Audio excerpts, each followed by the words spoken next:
Assalamualaikum warahmatullahi wabarakatuh. Saudaraku, mari sejenak kita merenungkan dan mengambil hikmah peristiwa Isra Mi'raj Nabi Muhammad SAW. Allah mengabarkan kepada kita lewat surat Al-Isra ayat 1. A'udzu billahi minasyaitonir rajim. Bismillahirrahmanirrahim. Subhanalladzi asra bi 'abdihi lailam minal masjidil harami ilal masjidil aqsal ladzi barakna haulahu linuriyahu min ayatina. Innahu huwas samiul basir. Maha suci Allah, Zat yang telah memperjalankan hambanya pada malam hari dari Masjidil Haram ke Masjidil Aqsa yang telah diberkahi sekelilingnya untuk menunjukkan sebagian dari tanda-tanda kebesarannya. Sesungguhnya Allah Maha mendengar lagi Maha melihat. Saudaraku, ayat ini diawali dengan Subhana, Maha suci Allah. Menurut para musyafiri, ayat yang diawali dengan tasbih itu biasanya diikuti dengan berita penting, hal yang perlu dicermati, dipahami, ditindaklanjuti, dan menjadi hal yang prioritas. Nah, kabar tentang Isra Mi'raj ini juga diawali dengan tasbih Subhana. Ini menandakan bahwa Allah memberikan kabar yang serius, yang pasti benar, karena Allah Maha Suci dari kebohongan. Apa beritanya? Bahwa Allah telah memperjalankan hambanya, yaitu Nabi Muhammad Sallallahu Alaihi Wasallam. Nah, dari ini kita mengambil hikmah bahwa sehebat apapun Nabi Muhammad Sallallahu Alaihi Wasallam, beliau adalah hamba Allah. Jangan pernah disamakan dengan Allah. Apa maksudnya? Kita harus mencintai Rasulullah, mentaati Rasulullah, tapi jangan sampai memuja-muji Nabi Muhammad SAW berlebihan dan menempatkan beliau seolah-olah sejajar dengan Allah. Kita pastikan Nabi Muhammad SAW sesuai dengan firman Allah adalah hamba Allah.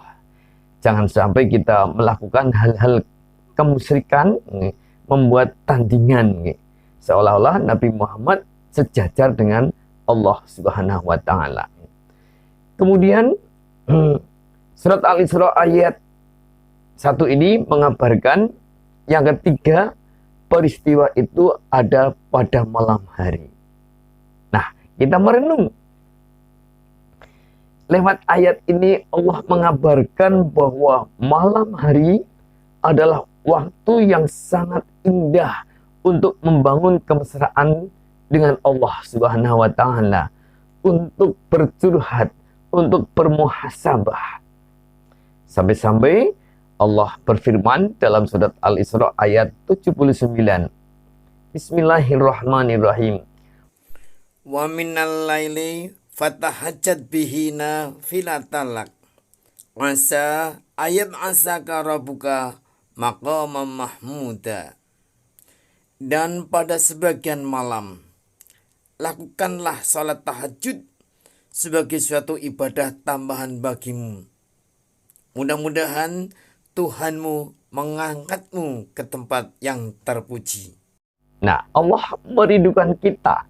Sampai-sampai Allah mengundang kita, ayo di sebagian malam bersembahyang tahajud, mendekat kepada Allah, bercurhat pada Allah. Allah menjanjikan akan mengangkat derajat orang-orang yang sholat malam, bangun malam, bermunajat kepada Allah malam hari ke tempat yang terpuji. Ini seiring dengan firman Allah, Subhanalladzi asra bi'amdi laila, di malam hari.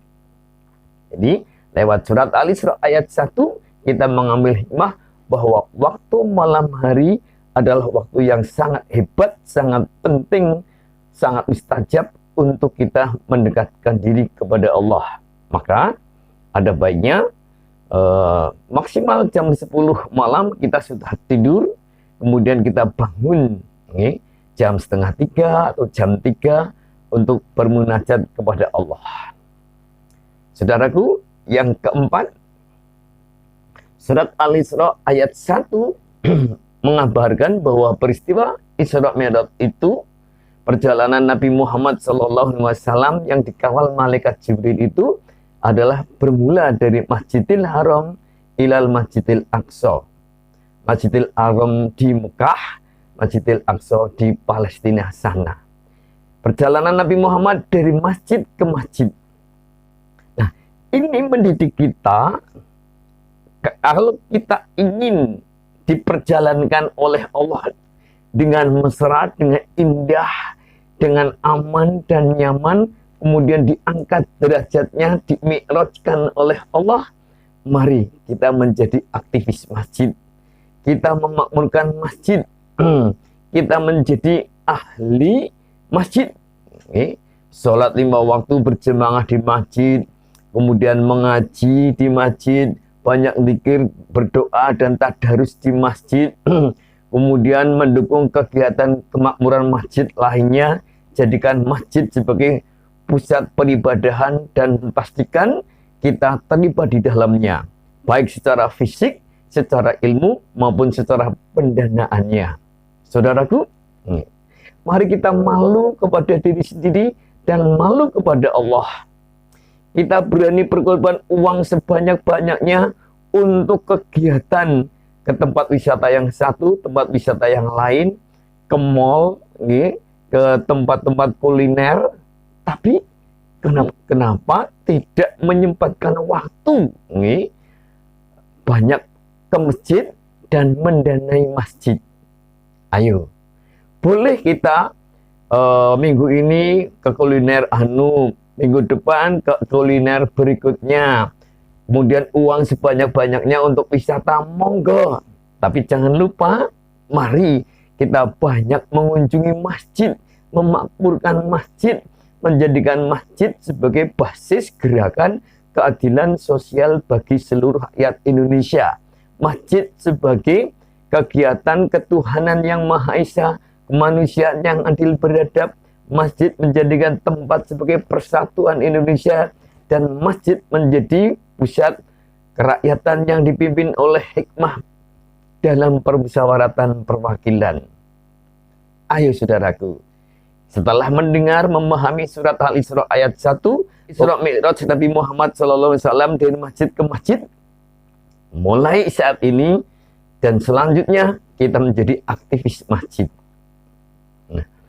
Kemudian informasi kelima dari surat Al-Isra ayat 1 adalah dari Masjidil Haram ke Masjidil Aqsa, tempat yang telah diberkahi oleh Allah. Quraisy Shihab memaparkan bahwa mari kita melihat secara geografi area dari Masjidil Haram ke Masjidil Aqsa. Di sanalah lahir para nabi dan rasul. Satu, gitu ya, keberkahan dari Allah. Ini lahir pemimpin-pemimpin berkelas dunia dan berkelas akhirat. Saudaraku, maaf, banyak saudara manusia yang lahir menjadi pemimpin tingkat dunia, tapi tidak menjadi tingkat akhirat. Nah, nabi dan rasul berhasil menjadi pemimpin tingkat dunia sekaligus pemimpin tingkat akhirat yang membawa kebahagiaan ke akhirat. Nah, di antara Masjidil Haram ke Masjidil Aqsa itu lahir para nabi dan rasul, pemimpin tingkat dunia dan tingkat akhirat. Itu keberkahan yang pertama. Yang kedua, di tanah itulah Allah memberi kemakmuran berupa minyak yang berlimpah ruah, yang atas izin Allah mereka menjadi kaya raya. Bayi yang baru lahir saja sudah mendapatkan anggaran biaya negara dari kehidupan umumnya, kehidupan khusus pendidikannya, sampai pendidikan tertinggi gratis. Masya Allah. Bahkan mereka banyak memberi bantuan-bantuan ke negeri lain, termasuk ke Indonesia. Banyak sumbangan-sumbangan dari tanah-tanah suci itu untuk kegiatan keagamaan di Indonesia.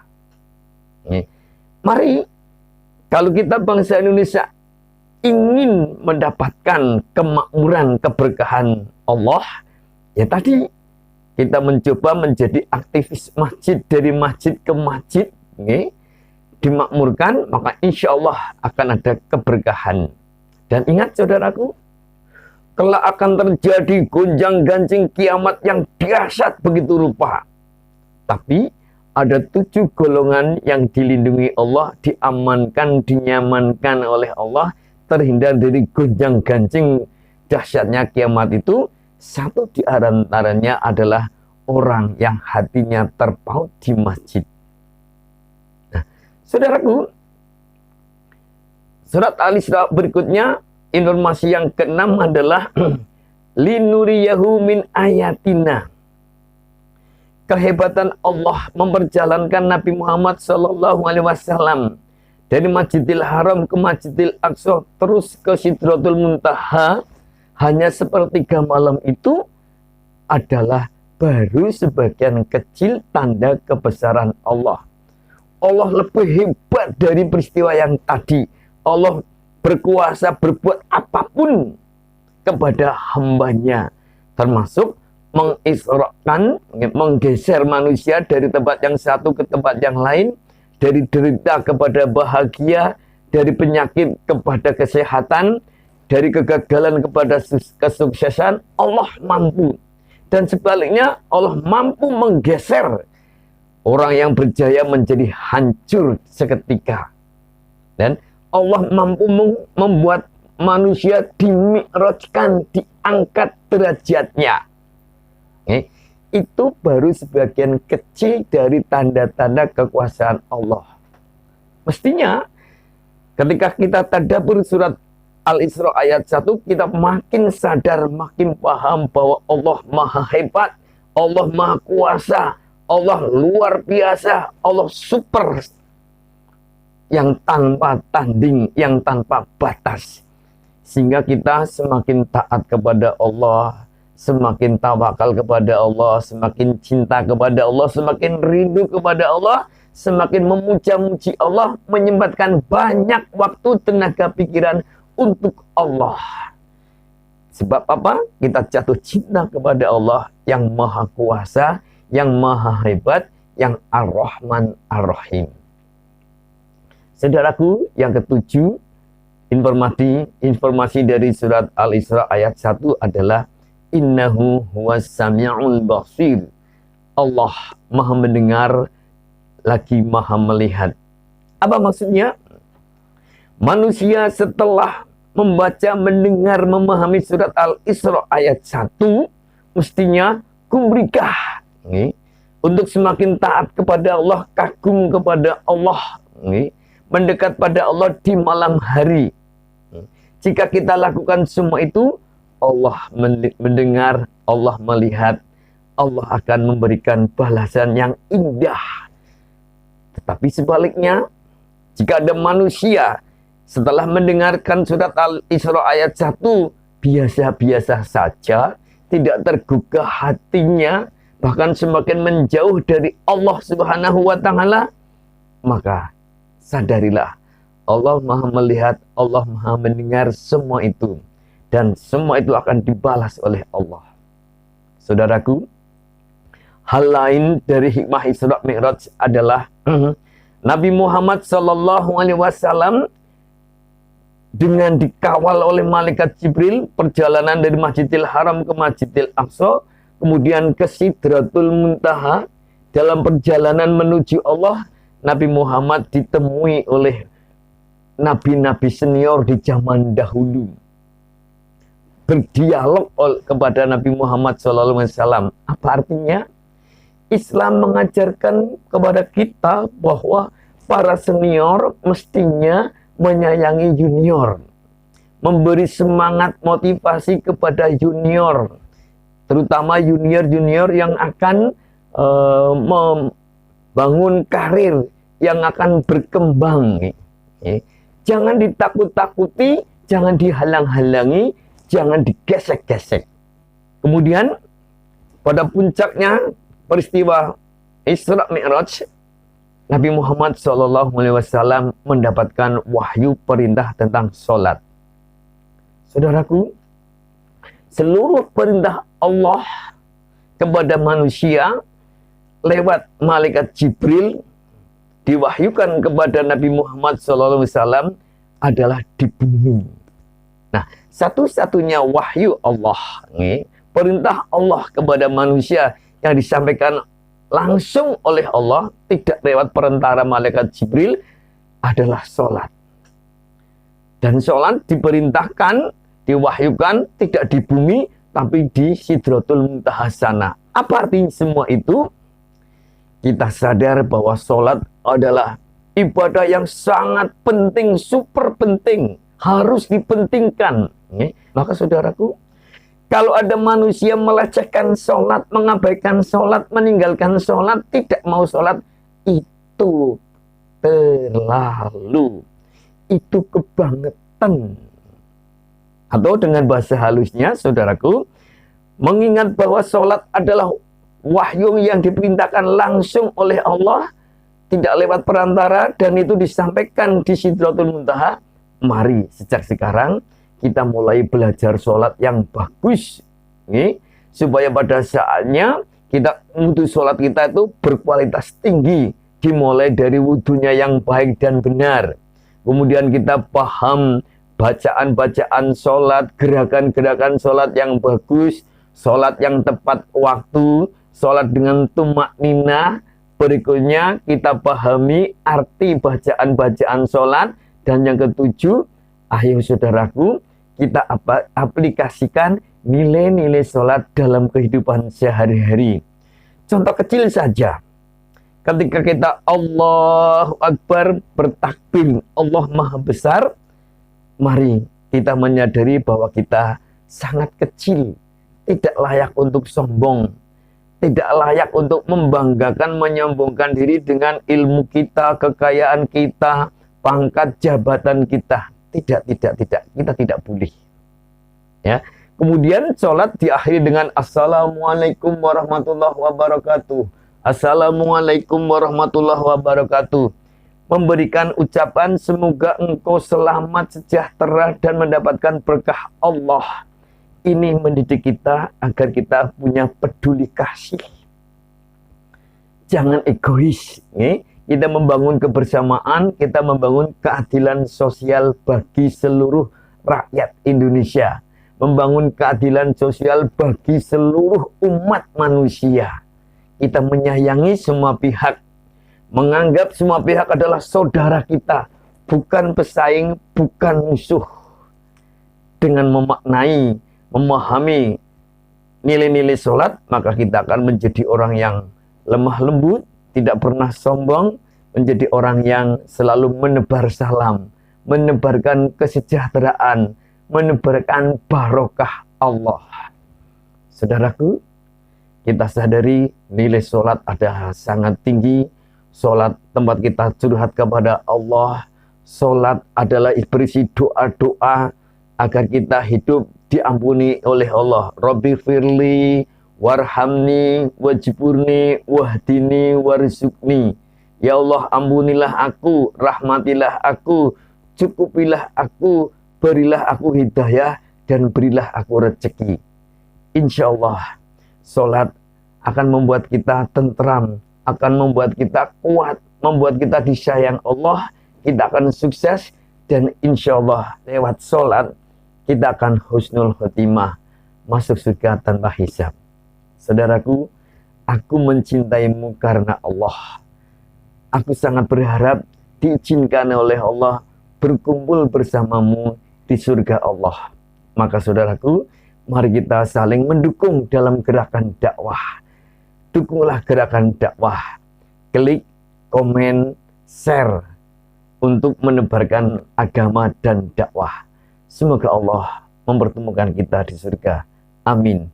Assalamualaikum warahmatullahi wabarakatuh.